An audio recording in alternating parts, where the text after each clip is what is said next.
ഇവിടുത്തെ പ്രഗത്ഭനായ president ഗോചരായ KK, അതുപോലെ തന്നെ ഇവിടുത്തെ കമ്മിറ്റി ഭാരവാഹികൾ, മറ്റു ഇവിടുത്തെ കാരണന്മാർ, നാട്ടുകാർ, കപ്പത്താഴാനും ഒരുമിച്ച് കൂടിയതുപോലെ തന്നെ നമ്മേവരെയും അവൻ്റെ സ്വർഗ്ഗലോകത്ത് ഒരുമിച്ച് കൂട്ടിയാണ് പറയുന്നത്.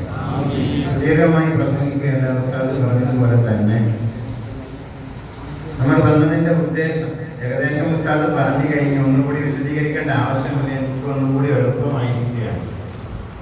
അതായത് ഉസ്താദ് പറഞ്ഞതുപോലെ തന്നെ സമസ്ത കേരള ജമിയത്തുൽ ഉലമയുടെ പ്രവർത്തനം കേരളം കഴിഞ്ഞാൽ ഏറ്റവും കൂടുതൽ ശക്തമായി പ്രവർത്തിച്ചു കൊണ്ടിരിക്കുന്നത് നമ്മുടെ ഈ കർണാടകയിൽ, അതും പ്രത്യേകിച്ച് ദക്ഷിണ കന്നഡ ജില്ലയിലാണ്.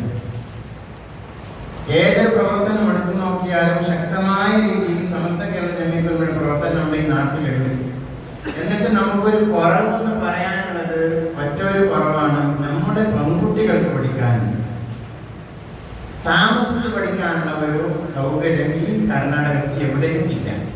സമസ്തയുടെ കീഴിലായി പെൺകുട്ടികൾക്ക് താമസിച്ച് പഠിക്കാനുള്ള ഒരു സൗകര്യം എവിടെയും ഇല്ല.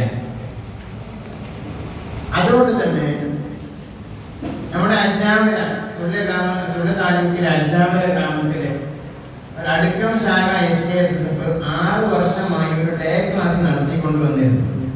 അതിന് പിന്നീട് നമ്മൾ +1 +2 ഫസ്റ്റ് PUC സെക്കൻഡ് PUC കൊടുത്ത് കഴിഞ്ഞ വർഷം മുതൽ ഇങ്ങനെ പഠിപ്പിച്ചുകൊണ്ടിരിക്കുകയാണ്.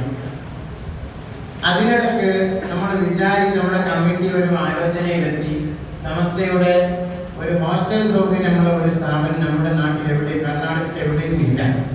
അതുകൊണ്ട് തന്നെ നമ്മൾ ഇങ്ങനെ മുന്നോട്ട് ഇങ്ങനെ നീക്കിക്കൊണ്ട് പോകുന്നതിനേക്കാളും നല്ലത് വലിയൊരു സ്ഥാപനം നമ്മുടെ കർണാടകത്തിൽ വേണം. അത് നമ്മുടെ നാട്ടിൽ നിന്ന് നമുക്ക് വേറെ നാട്ടിൽ പോയി സ്ഥലം കണ്ടെത്തി അതിന് പ്രവർത്തിക്കാനുള്ള സൗകര്യം ഉണ്ടാവില്ല.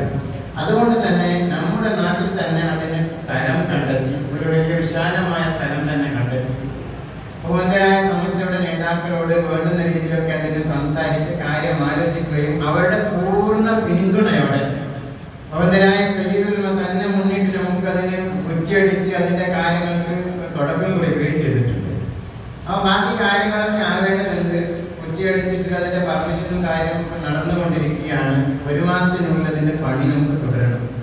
അതുകൊണ്ട് തന്നെ അതിന്റെ ഭാഗമായി അതിന്റെ പ്രചരണാർത്ഥം അതിന്റെ സന്ദേശം കൈമാറുന്നതിന് വേണ്ടി നമ്മൾ 2-3 പേര് നമ്മുടെ ജോലി മാറ്റി വെച്ചുകൊണ്ട് ഓരോ മഹലിലും ഈ കർണാടകത്തിന്റെ പ്രത്യേകിച്ച് ദക്ഷിണ കന്നഡ ജില്ലയിലെ ഓരോ മഹലിലും ചെന്നുകൊണ്ട് ഇതിന്റെ സന്ദേശം എത്തിക്കുകയും, നമുക്കറിയാം ഒരു ശാഖയിൽ നിന്നുകൊണ്ട് നമുക്ക് പ്രവർത്തിക്കുമ്പോൾ അതിന് 3 കോടിയുടെ വലിയൊരു പദ്ധതിയാണ്. അത് എന്തുകൊണ്ടും ഒരു ശാഖയിൽ നിന്നുകൊണ്ട് നമുക്ക് ചെയ്യാൻ കഴിയില്ല. അതുകൊണ്ട് തന്നെ എല്ലാ മണ്ഡലത്തിലും സമസ്തന്റെ നേതാക്കൾ അത്രമാത്രം പറഞ്ഞു, ഇത് നിങ്ങൾ ശാഖയിൽ ഒതുക്കാൻ പാടില്ല, ഇത് ഇടീ കർണാടകത്തിൽ മുഴുവനും ഇതിന്റെ പ്രവർത്തനം ഉണ്ടാകണം, ഇത് പരിചയപ്പെടണം, അവരുടെ ഒക്കെ ഇതിന് പിന്തുണ വേണം എന്നതുകൊണ്ട് തന്നെ സമസ്തയുടെ ഉലമാക്കളുടെ നിർദ്ദേശപ്രകാരമാണ് നമ്മൾ ഈ യാത്ര നടത്തിക്കൊണ്ടിരിക്കുന്നത്. നമുക്കറിയാം ഒരുപാട് സ്ഥാപനങ്ങൾ നമ്മുടെ നാട്ടിൽ തന്നെ ഉണ്ട്, അതൊക്കെയും ആൺകുട്ടികൾക്കാണ്, ആവശ്യമുള്ളതും ആവശ്യമില്ലാത്തതും ഒക്കെയുണ്ട്. അപ്പൊ അതിലുപരി കേരളത്തിൽ ധാരാളം സ്ഥാപനങ്ങളുണ്ട്, അതിലേക്ക് നമ്മുടെ കുട്ടികളൊക്കെ സൗകര്യപൂർവ്വം എത്താൻ സാധിക്കുന്നതുമാണ്. എന്നാൽ പെൺകുട്ടികൾക്ക് അതുപോലെ അങ്ങോട്ടേക്ക് അയക്കാൻ കാസർഗോഡ് ജില്ലയിൽ തന്നെ 1-2 സ്ഥാപനമേ ഉള്ളൂ. സമസ്തയുടെ കീഴിൽ പെൺകുട്ടികൾക്ക് താമസിച്ച് പഠിക്കാൻ 1-2 സ്ഥാപനം മാത്രമേ ഉള്ളൂ. കുമ്പളയിൽ പഠിക്കാൻ ഇമാം ഷാഫി അക്കാദമി.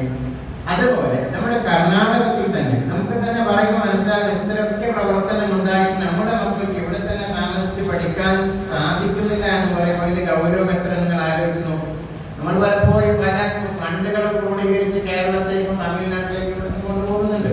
എന്നാൽ നമുക്കിവിടെ ഒരു സ്ഥാപനം ഉണ്ടാക്കാൻ സാധിച്ചിട്ടില്ല. അതുകൊണ്ട് തന്നെ ഇതിന്റെ പ്രാധാന്യം മനസ്സിലാക്കിക്കൊണ്ട് ഈ നാട്ടുകാർ, ഞാൻ വിശദീകരിക്കുന്നില്ല, ഈ നാട്ടുകാർ അതിന് വേണ്ടുന്ന പൂർണ്ണ പിന്തുണ മാനസികമായി, ശാരീരികമായി, സാമ്പത്തികമായി, നിങ്ങൾക്കറിയാം ഇപ്പൊ തന്നെ നിങ്ങളുടെ വലിയൊരു പള്ളിന്റെ പദ്ധതിയുമായി നിങ്ങൾ പോയിക്കൊണ്ടിരിക്കുകയാണ്. അപ്പൊ ഈ പള്ളിയെ വെച്ച് നമുക്ക് അലക്ഷൻ ചെയ്തിട്ടൊന്നും കൊണ്ടുപോകാനുള്ള ഒരു സാഹചര്യമല്ല. അപ്പോ സൂചിപ്പിച്ച പോലെ ധാരാളം സ്ഥാപനങ്ങളെ സഹായിക്കുന്ന സഹായിക്കുന്ന വലിയ വലിയ ആളുകൾ ഇവിടെ ഉണ്ട്, കനമുള്ള ആളുകൾ തന്നെ ഉണ്ട്. അവരുടെ പിന്തുണ ഏതായാലും മാനസികമായും ശാരീരികമായും അതുപോലെ സാമ്പത്തികമായും ഉണ്ടാകണമെന്ന് മാത്രം അപേക്ഷിച്ചുകൊണ്ട് അല്ലാഹു സുബ്ഹാനഹു വ തആല നമ്മുടെ ഈ പദ്ധതി വിജയിപ്പിച്ചു തരട്ടെ. അതോടൊപ്പം നിങ്ങളുടെ പ്രാർത്ഥനയൊക്കെ അതൊക്കെ ഉണ്ടാകണം എന്ന് പറയുന്നതോടൊപ്പം തന്നെ ഈ ഒരു പദ്ധതിയെ, ഈ ഒരു സ്ഥാപനത്തെ നിങ്ങളേവരും നെഞ്ചേറ്റ് സ്വീകരിക്കണമെന്ന് ഓർമ്മപ്പെടുത്തുകയാണ്. സമസ്തയ്ക്ക് വേണ്ടിയാണ്. നമുക്കിപ്പോൾ നമ്മുടെ നാട്ടിൽ തന്നെ, നമ്മുടെ നാട്ടിൽ ഒതുങ്ങാൻ വേണ്ടിയല്ല, ഈ കർണാടകത്തിൽ ഒരു സ്ഥാപനം വേണമെന്ന് നമ്മുടെ സമസ്തയുടെ നേതാക്കളോട് പറഞ്ഞതും അങ്ങനെയാണ്. സ്ഥലം നമ്മൾ വാങ്ങിത്തരാം, നിങ്ങൾ സ്ഥാപനം ഉണ്ടാക്കണം, നല്ലൊരു സ്ഥാപനം നടത്തണമെന്ന്. അപ്പൊ അവർ പറഞ്ഞു, നിങ്ങൾ തന്നെ നടത്തണം, സ്ഥാപനം ഉണ്ടാക്കണം, നമ്മുടെ എല്ലാ പിന്തുണയും അതിന് ഉണ്ടാകണമെന്ന് പറഞ്ഞുകൊണ്ട് ജിഫ്രി തങ്ങൾ, അതുപോലെ തന്നെ പാണക്കാട് തങ്ങന്മാരടക്കം ഇതിന്റെ പൂർണ്ണ പിന്തുണ നൽകുകയും അവരുടെ വീഡിയോസ് രീതിയിലുള്ള വോയിസുകൾ നമുക്ക് തന്ന് അനുഗ്രഹിക്കുകയും ചെയ്തിട്ടുണ്ട്, സഹായിക്കുകയും ചെയ്തിട്ടുണ്ട്. അവരുടെ പൂർണ്ണ പിന്തുണയുണ്ട്, അവരുടെ പ്രാർത്ഥനയുണ്ട്, അവരുടെ എല്ലാ രീതിയിലുള്ള പിന്തുണയും നമുക്ക് തന്നിട്ടുണ്ട്. ഇനിയും ഉണ്ടാകുമെന്നുള്ള വിശ്വാസവും നമുക്കുണ്ട്. അതുകൊണ്ട് തന്നെ നിങ്ങൾ അതിനെ നെഞ്ചിലേക്ക് പിടിക്കുകയും അതിന് വേണ്ടുന്ന എല്ലാ സൗകര്യങ്ങളും ചെയ്യാൻ ബഹുമാനപ്പെട്ട അവിടുത്തെ പ്രസിഡന്റ് തന്നെ 10,000 രൂപ അതിലേക്ക് വാഗ്ദാനം ചെയ്തിട്ടുണ്ട്. ഭാവി തുടർന്നും അദ്ദേഹത്തെ സഹായം ഉണ്ടാകുമെന്ന് അറിയിച്ചിട്ടുണ്ട്. ഏതായാലും അതുപോലെയുള്ള ആളുകൾ ഇവിടെയുണ്ട്, അവരൊക്കെ നമ്മൾ സഹകരിക്കുമെന്ന പ്രതീക്ഷയുണ്ട്. സഹകരിക്കണമെന്ന് ഓർമ്മപ്പെടുത്തിക്കൊണ്ട് ആ ഒരു ശുഭാപ്തി വിശ്വാസത്തോടു കൂടി തന്നെ എൻ്റെ വാക്കുകൾ ചുരുക്കുകയാണ്. നമ്മുടെ പള്ളിയുടെ പ്രവർത്തനം, പണി എത്രയും പെട്ടെന്ന് പൂർത്തീകരിച്ച് തരട്ടെ. അതുപോലെ നമ്മുടെ ആ ഒരു സ്ഥാപനത്തിന്റെ കാര്യം എത്രയും പെട്ടെന്ന് പൂർത്തീകരിച്ച് തരട്ടെ. അതിനുവേണ്ടി ഈ പള്ളിക്ക് വേണ്ടി ആരൊക്കെ ഏതൊക്കെ രീതിയിൽ പ്രവർത്തിക്കുന്നുണ്ടോ, സഹായിക്കുന്നുണ്ടോ, സഹകരിക്കുന്നുണ്ടോ